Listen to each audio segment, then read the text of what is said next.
আসসালামু আলাইকুম। আজকে আমি একটি ক্যানভাস পেইন্টিং করব। এই পেইন্টিংয়ে আমি তুলে ধরার চেষ্টা করব হালকা বৃষ্টিচ্ছন্ন একটি রাতের পরিবেশ। পেইন্টিং করতে আমার খুবই ভালো লাগে, কিন্তু পেইন্টিংয়ে আমি অনেক কিছুই পারি না, তাই চেষ্টা করছি ক্ষুদ্র ক্ষুদ্রভাবে শিখতে।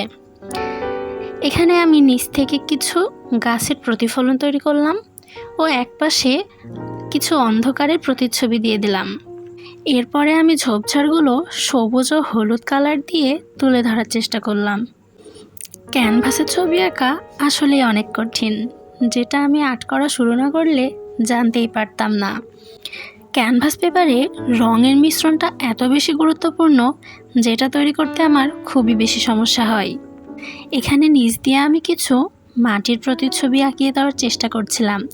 এরপরে উপরে আকাশ থেকে কিছু গাছের ডালপালার প্রতিচ্ছবি দেওয়ার চেষ্টা করছিলাম।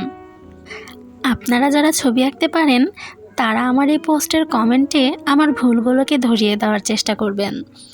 এরপরে আমি একটি রোড সাইড ল্যাম্প আঁকার চেষ্টা করছি, যেটার আলো ছায়ার প্রতিচ্ছবিতেই আমি এই পেইন্টিংয়ের মূল আকর্ষণটা তৈরি করতে চাই।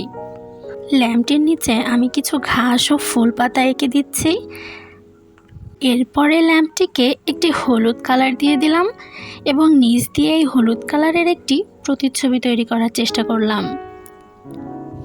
এই ছবিটি আমি শামিমা আপুর ভিডিও থেকে দেখেছি এবং আপুর মতো তৈরি করার চেষ্টা করছি। এরপরে আমি সহজে বৃষ্টি আঁকার জন্য কিছু সাদা কালারের ফোঁটা দিয়ে লম্বায় টেনে দিলাম, যেন দূর থেকে দেখে মনে হয় বৃষ্টির ফোঁটা।